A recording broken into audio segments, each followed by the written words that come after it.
So ito yung ating kalamansi na ayoko pang i-prune. Actually makapal siya. Tapos medyo dikit yung mga sanga pataas. So ang ginawa ko, tinrain ko yung mga branches para mag stay sila sideways. Katulad yan. Naka-bend sila. Ito. Ayan, naka-bend sila. Tapos tinali ko sa sanga na patay, na bulok na sanga.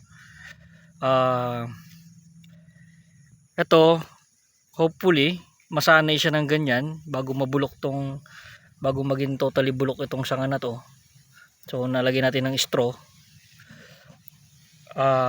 Pag nasanay silang ganyan, I'm hoping na dito sa sanga na to mag-grow siya ng vertical na mga branches, no, pataas. So ito rin yung isa, from here dapat naka-straight yan. So ayan, sinanay natin ng patagilid, hoping na itong mga branches na katulad nito tumaas. So ang tendency, pati ito, yan, no, so ang tendency magiging makapal siya.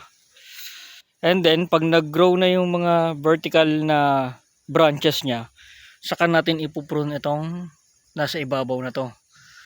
So para magpantay-pantay sila ng laki.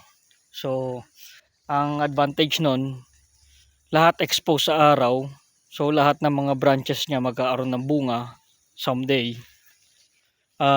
We will see kung gaano katagal itong bago matrain ng ganyan, bago masanay ng ganyan yung mga tinali natin, no? Ayan. Usually kasi sinasabi nila i-prune para pantay-pantay. So ayaw pa natin mag-prune, kaya pakapalin na lang natin, i-train natin sila ng patagilid. So ito tutubo na itong part na to, tutubo to pataas, magiging gaganon din yan, gaganon.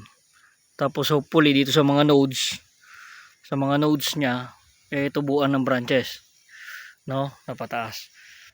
Update ko kayo siguro mga testing natin to mga 3 months, saka natin tanggalin yung sanga kung sanay na siya. Actually pwede naman nating hayaang mabulok yung sanga na yan. Eventually iluluwag din yung straw, so hindi masasakal, no, so hindi mamamatay yung sanga. So update ko kayo after 3 months kung masanay na. If masanay na, if maging ganyan, magandang maging result ng experiment natin, soon lahat ng kalamansi natin and other citrus katulad ng pomelo, iti-train na rin natin ang ganyan. So nakuha ko yung technique nito is sa bonsai, no. Ang pinagkaiba lang dito, hindi ko nilagyan ng string doon sa sanga. Yes, sanga. So wala tayong string, pero may tension yan, no. Medyo sinaktan natin siya para bumaba. We will see. So update ko kayo after 3 months. Thank you for watching. Bye bye.